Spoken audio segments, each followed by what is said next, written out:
Hello friends, Jayashree stitching में आप सभी का स्वागत है। फ्रेंड्स, ब्लाउज की कटिंग परफेक्ट तरीके से करने के बावजूद भी ब्लाउज में फिटिंग सही से नहीं आती है, तो देखिए ब्लाउज सिलते समय आपको किन किन बातों का ध्यान रखना है, इस बारे में मैं आपको इस वीडियो के दौरान बताऊंगी। तो वीडियो को प्लीज़ पूरा देखिएगा और वीडियो अच्छी लगी तो वीडियो की लाइक ज़रूर कर दीजिएगा और चैनल पर पहली बार आए हैं तो प्लीज़ चैनल को सब्सक्राइब करके बेल आइकन को प्रेस कर लीजिएगा। तो चलिए सबसे पहले हम पीछे वाला पल्ला रेडी कर लेते हैं।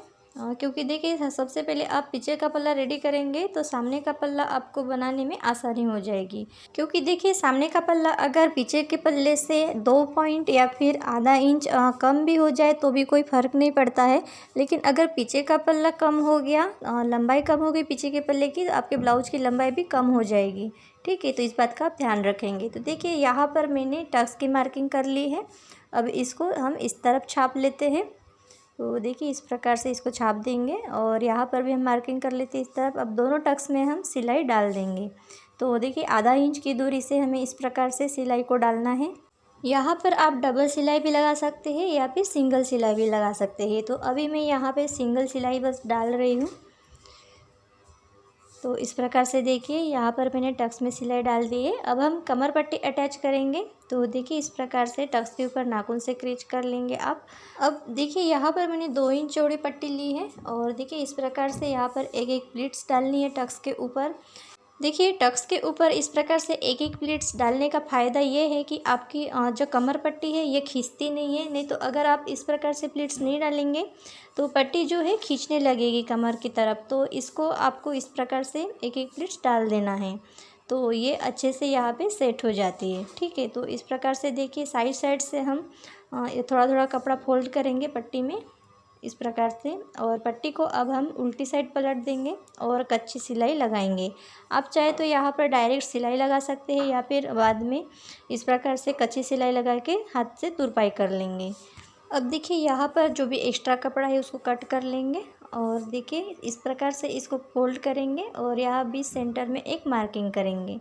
तो देखिए पीछे पल्ले में इस प्रकार से मैंने ये सेंटर पे एक मार्किंग कर लिया है। इस प्रकार से मार्किंग करने से आपको ब्लाउज की फिटिंग करने में आसानी हो जाती है। ठीक है, तो अब इसके बाद देखिए हम सामने का पल्ला रेडी कर लेंगे। तो देखिए अस्तर वाला जो पार्ट है मैंने इस प्रकार से नीचे की तरफ रखा है और देखिए मेन फैब्रिक इस प्रकार से ऊपर की तरफ मैंने रखा हुआ है। अब आप सोच रहे होंगे कि मैंने इस प्रकार से क्यों रखा है। तो देखिए ये जो मेन फैब्रिक है ये बहुत ज़्यादा सॉफ्ट है और ये नीचे की तरफ अगर इसको मैं रख के अस्तर के साथ अटैच करूँगी तो ये जो है बहुत ज़्यादा फिसलता है। तो देखिए इसी कारण से मैंने ये अस्तर वाला पार्ट नीचे की तरफ रखा और मेन फैब्रिक वाला पार्ट ऊपर की तरफ रखा। तो ये देखिए इस प्रकार से आपको दोनों साइड पार्ट्स को इस प्रकार से अस्तर और मेन फैब्रिक को अटैच करके रेडी कर लेना है। अब चलिए इसके बाद हम कटोरी को रेडी कर लेते हैं। तो देखिए कटोरी का अस्तर वाला पार्ट मैंने नीचे की तरफ रखा और मेन पार्ट ऊपर की तरफ रखा। तो देखिए इसी प्रकार से हमें मेन फैब्रिक को ऊपर की तरफ रखना है और अब इसके बाद यहाँ ऊपर से सिलाई चलाएंगे। तो इसी प्रकार से हम अस्तर और मेन फैब्रिक को यहाँ पर अटैच कर लेंगे। तो देखिए दोनों पार्ट्स में हम इसी प्रकार से सिलाई लगा लेंगे। सिलाई लगाने के बाद एक्स्ट्रा फैब्रिक जो है उसको कट कर लेंगे। अब इसी के साथ साथ हम साइड वाला पार्ट लेंगे और इसका भी जो एक्स्ट्रा कपड़ा है उसको कट कर लेंगे।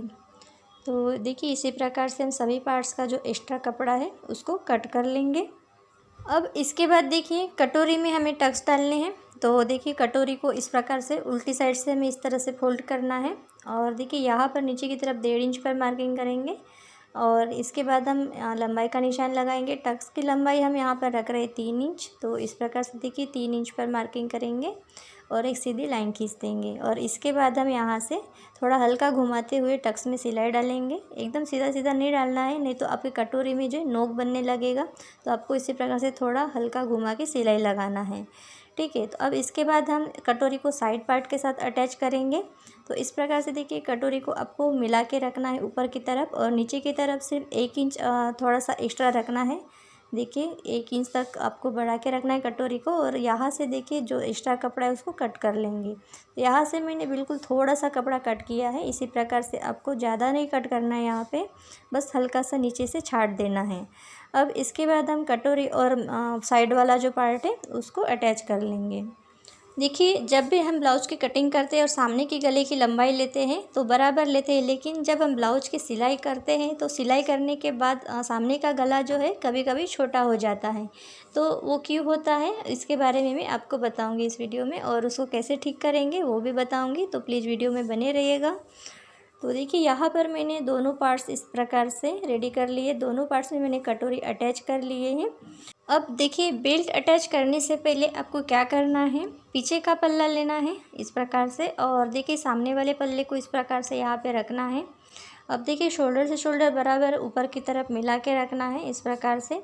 और यहाँ पर देखिए, सामने वाले आर्मोल की जो ये गोलाई है इसको आपको देखना है कि ये बराबर है कि नहीं। जो जिस दूरी से आपने ब्लाउज कटिंग करते वक्त काटा था वो बराबर यहाँ पर है कि नहीं, वो चेक कर लेना है। अब नीचे की तरफ हम बेल्ट को भी चेक कर लेंगे कि बेल्ट की हमारी जो चौड़ाई है 3 इंच का हमारा बेल्ट का चौड़ाई है, तो यहाँ पर ये बराबर आ रहा है कि नहीं देखना है, और नहीं आ रहा है और अगर एक्स्ट्रा कपड़ा है इस प्रकार से तो इसको यहाँ पे कट कर लेना है। तो देखिए, यहाँ ऊपर से हमारा बेल्ट लगेगा तो ये 1/2 इंच चला जाएगा मार्जिन में। अब 1/2 इंच छोड़ के जो एक्स्ट्रा कपड़ा है उसको हमें कट कर लेना है। तो देखिए, दोनों पार्ट्स को मैंने इस तरह से बराबर मिला के रखा है। अब इसको हमें बिल्कुल साइड से कट कर लेना है, बिल्कुल कटोरी के पास से कट नहीं करना है, बिल्कुल जो साइड से एक्स्ट्रा कपड़ा है उसको कट कर लेना है। ठीक है, अब इसके बाद हम बेल्ट को रेडी कर लेते हैं। तो देखिए, अस्तर वाला जो पार्ट है उसको हम मेन फैब्रिक के ऊपर रखेंगे। तो मेन फैब्रिक देखिए मैंने इस प्रकार से नीचे की तरफ रखा है बेल्ट का, और देखिए मेन फैब्रिक की सीधी साइड के ऊपर इस प्रकार से हमें अस्तर को रखना है और इसको अटैच करना है। तो यहाँ पर देखिए, अस्तर का मेरे पास थोड़ा सा कपड़ा कम पड़ गया था तो मैंने ये दूसरा कपड़ा मेरे पास का लिया है। तो सेम टू सेम कलर नहीं है, लेकिन ये 19-20 चल जाएगा।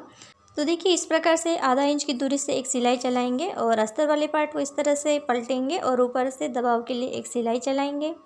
तो देखिए, इस प्रकार से मैंने ऊपर से एक सिलाई लगा दी है। अब इसके बाद हम इसको इस तरह से सीधा करेंगे और देखिए अस्तर और मेन फैब्रिक को इस तरह से अटैच कर लेंगे। तो देखिए, इस प्रकार से अटैच करते वक्त आपको बराबर इसको बेल्ट को अच्छे से यहाँ पे हाथ से बिछा के रखना है, उसके बाद ही सिलाई चलानी है। ठीक है, अब देखिए एक्स्ट्रा कपड़ा जो है उसको कट कर लेंगे इस प्रकार से। अब देखिए, इसी प्रकार से मैंने दूसरा बेल्ट भी रेडी कर लिया है। अब यहाँ पर हम इसमें अपने बेल्ट की जो चौड़ाई है उसको चेक करेंगे। तो देखिए 3 इंच चौड़ाई है, तो देखिए ये 3 इंच इसका बेल्ट का चौड़ाई रहेगा और 1/2 इंच जो है वो मार्जिन में चला जाएगा। तो इस प्रकार से देखिए 3.5 इंच यहाँ पे चौड़ाई है। अब इसके बाद हम इसको बेल्ट को अटैच कर लेंगे। तो बेल्ट को देखिए इस प्रकार से सीधी साइड के ऊपर सीधी साइड रखेंगे बेल्ट की, और इस प्रकार से देखिए आधा इंच की दूरी से सिलाई चलाना है। तो चलिए, दोनों पार्ट्स में हम इसी प्रकार से दोनों बेल्ट को अटैच कर लेंगे।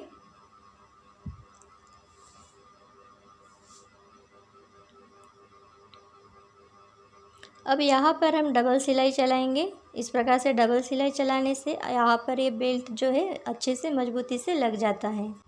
तो यहाँ पर देखिए मैंने डबल सिलाई लगा दी है। अब इसके बाद हम यहाँ पर हुक पट्टी अटैच करेंगे। तो देखिए, यहाँ पर हम इस प्रकार से नाखून से क्रीच कर लेते हैं अच्छे से। अब एक्स्ट्रा कपड़ा जो है उसको कट कर लेंगे। अब यहाँ पर हम हुक पट्टी अटैच कर लेते हैं। तो हुक पट्टी के लिए मैंने यहाँ पे 2 इंच चौड़ी पट्टी ली है और इसको देखिए इस प्रकार से रखेंगे सीधी साइड के ऊपर और 1/2 इंच की दूरी से सिलाई चलाएंगे। अब देखिए, पट्टी पूरा अटैच करने से पहले हमें यहाँ पे चेस्ट का हमें 4th पार्ट चेक कर लेना है। 36 इंच चेस्ट है तो उसका 4th पार्ट यहाँ पर 9 इंच आएगा और आधा इंच एक्स्ट्रा रहेगा हुक आई पट्टी के लिए। ठीक है, तो इस प्रकार से 9.5 इंच यहाँ पे नाप लेना है और जो एक्स्ट्रा कपड़ा है इस प्रकार से उसको कट कर लेना है। ठीक है, इसके बाद हम यहाँ पे देखिए पूरा सिलाई मैंने लगा दिया है। तो देखिए, इसी प्रकार से आपको हुक और आई पट्टी लगाने से पहले आपका चेस्ट का जो भी मेजरमेंट है उसका 4th पार्ट यहाँ पर चेक कर लेना है कि वो बराबर आ रहा है कि नहीं, और उसके बाद ही आपको हुक और आई पट्टी को अटैच करना है। ठीक है, इस बात का आपको ध्यान रखना है। अगर आप बिना चेक किए हुक और आई पट्टी को अटैच कर लेते हैं तो बाद में आपका जो चेस्ट का मेजरमेंट है उसमें कम ज़्यादा हो सकता है और आपके ब्लाउज में सही से फिटिंग भी नहीं आएगी। तो देखिए, यहाँ पर हमने हुक पट्टी अटैच कर ली है। अब दूसरे वाले पार्ट में हम आई पट्टी अटैच करेंगे। तो इस प्रकार से देखिए, यहाँ पर मैंने 2.5 इंच चौड़ी पट्टी ली है डबल में, और इसको हम इस प्रकार से उल्टी साइड से यहाँ पर इस तरह से फोल्ड करके रखेंगे और सिलाई चलाएंगे। अब देखिए, जितना एक्स्ट्रा कपड़ा हमने हुक वाले पार्ट में इस तरह से कट करके निकाला था तो उतना ही हमें इस वाले पार्ट में भी कट कर लेना है। अब इसके बाद देखिए पट्टी को इस तरह से हम सीधी साइड पलटेंगे और जितना हमारा ये मार्जिंग वाला हिस्सा है उसको हम यहाँ पे कवर करते हुए इस तरह से पट्टी को रखेंगे और ऊपर से सिलाई चलाएंगे। अब आधा इंच की दूरी से एक और सिलाई चलाना है इस प्रकार से। अब एक्स्ट्रा पट्टी है तो इसको इस तरह से कट कर लेंगे। अब देखिए दोनों पार्ट्स हमने इस प्रकार से रेडी कर लिए हैं। अब दोनों पार्ट्स को इस तरह से मिला के देखेंगे कि ये दोनों पार्ट्स बराबर है कि नहीं। तो इस प्रकार से हम इसको मिला के देखते हैं। तो देखिए हुक वाले साइड का जो पार्ट है वो थोड़ा सा बड़ा है, तो इसको इस तरह से हम यहाँ से कट कर लेंगे। तो देखिए थोड़ा सा हमें इसको कट कर लेना है। देखिए यहाँ से कट करते वक्त बहुत ही सावधानी से आपको इसको कट कर लेना है, नहीं तो ज़्यादा कपड़ा कट जाएगा तो यहाँ से आपका गले का शेप भी ख़राब हो जाएगा। अब देखिए टेप को हमें इस प्रकार से रखना है, ऊपर की तरफ हाफ इंच छोड़ देना है। और देखिए जो हम पाइपिंग लगाते हैं तो उसमें जितना मार्जिन हम दबाते हैं उतना यहाँ पे छोड़ के इस तरह से टेप को रखना है। और देखिए आपके नाप वाले ब्लाउज में ये जितना डिस्टेंस है उतना यहाँ पे हमें चाहिए होता है, ठीक है। तो मेरे पास जो नाप वाला ब्लाउज है उसमें 8 इंच है ये डिस्टेंस, तो ये आधा इंच कम है, तो इसको हमें 8 इंच यहाँ पे करना है। तो इसको कैसे करेंगे देखिए इस प्रकार से एक के ऊपर एक रखेंगे, दोनों पल्लों को इस प्रकार से सीधी साइड के ऊपर सीधी साइड रखेंगे दूसरे पल्ले की। अब यहाँ पर हम ऊपर से बिल्कुल 2 पॉइंट पर इस तरह से यहाँ पे मार्किंग करेंगे। मार्किंग करने के बाद हम गले की चौड़ाई हमने जो रखी थी 2.5 इंच उतना ही यहाँ पे लेना है। तो इस प्रकार से मैंने 2.5 इंच पर मार्किंग करके एक बॉक्स बना लिया है। इस मार्किंग को आपको हुक वाले पट्टी से लगाना है, आई पट्टी को छोड़ देना है, ठीक है। अब यहाँ से हम इस तरह से आधा इंच पर मार्किंग करेंगे और यहाँ से हम गले का शेप देंगे। तो इस प्रकार से देखिए मैंने गोल गले का यहाँ पे शेप दे दिया है। अब इसको हम इस तरह से कट कर लेंगे, जितना एक्स्ट्रा है उसको कट कर लेंगे, ठीक है। तो इस प्रकार से आपके सामने के गले की लंबाई भी अब बराबर हो जाएगी। तो देखिए अगर आपके भी ब्लाउज में सामने की गले की लंबाई कम हो जाती है तो इस प्रकार से आप मार्किंग करके फिर से गले का यहाँ पे कटिंग करके इस प्रकार से गले की लंबाई बढ़ा सकते हैं। अब यहाँ पर हमने देखिए नापा है तो ये बराबर 8.25 इंच यहाँ पर आ रहा है। तो 2 पॉइंट हम यहाँ पे एक्स्ट्रा रखेंगे, क्योंकि गले में जब पाइपिंग लगाएंगे तो 2 पॉइंट जो है वो यहाँ पे कवर हो जाएगा। तो ठीक है, ये बराबर 8 इंच हो जाएगा। अब देखिए सामने का हमारा हुक और आई पट्टी वाला जो पार्ट है दोनों रेडी है। इनको हम अब पीछे वाले पल्ले के साथ अटैच कर लेंगे। देखिए इस प्रकार से शोल्डर्स को हम अटैच कर लेंगे। तो देखिए एक तरफ का मैंने यहाँ पे शोल्डर अटैच कर लिया है। अब दूसरे तरफ का भी पल्ला लेंगे और इनकी भी शोल्डर्स हम यहाँ पर अटैच कर लेंगे। तो देखिए यहाँ पर डबल सिलाई लगाएंगे शोल्डर्स के ऊपर। तो डबल सिलाई मैंने लगा दी है दोनों तरफ। अब इसके बाद हम यहाँ पर गले में पाइपिंग कर लेंगे। तो पाइपिंग करने के लिए मैंने यहाँ पे 1.5 इंच चौड़ी पट्टी ली है और इसकी सीधी साइड या सीधी साइड के ऊपर रखी है ब्लाउज के, और इस तरह से देखिए पट्टी को हम थोड़ा हल्का खींचते हुए लगा लेंगे। तो चलिए हम जल्दी से यहाँ पर पाइपिंग कर लेते हैं।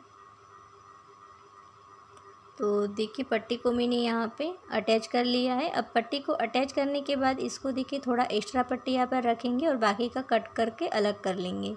अब यहाँ पर देखिए इसको इस तरह से उल्टा कर लेंगे और उल्टी साइड इस तरह से पट्टी को पलटेंगे और मार्जिंग वाला जो हिस्सा है उसको कवर करते हुए पट्टी के ऊपर से एक सिलाई चलाएँगे।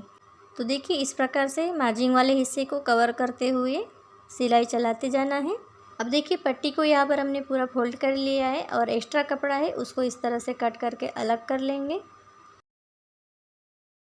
अब देखिए इस प्रकार से एक्स्ट्रा फैब्रिक कट करने के बाद इस प्रकार से देखिए पट्टी को हम इस तरह से थोड़ा सा फोल्ड करेंगे नीचे की तरफ और इस प्रकार से पतला पाइपिंग बना लेंगे। तो चलिए यहाँ पर हम जल्दी से गले के ऊपर पाइपिंग बना लेते हैं। तो देखिए यहाँ पर हमने इस प्रकार से पूरा पाइपिंग बना लिया है। ये देखिए कितना अच्छा पतला पाइपिंग बना है। अब इसके बाद यहाँ पर हम आस्तीन अटैच करेंगे और उसके बाद ब्लाउज की फ़िटिंग कर लेंगे। तो देखिए यहाँ पर मैंने आस्तीन अटैच करके ब्लाउज की फ़िटिंग कर ली है।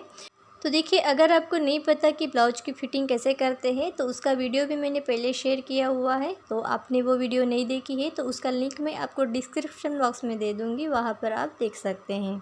तो फ्रेंड्स आपको ये वीडियो कैसे लगी प्लीज़ कमेंट बॉक्स में कमेंट करके बताइएगा, और वीडियो अच्छी लगी तो वीडियो को एक लाइक ज़रूर कर दीजिएगा। तो आज की वीडियो में बस इतना ही, मिलती है अगली वीडियो में। Thank you.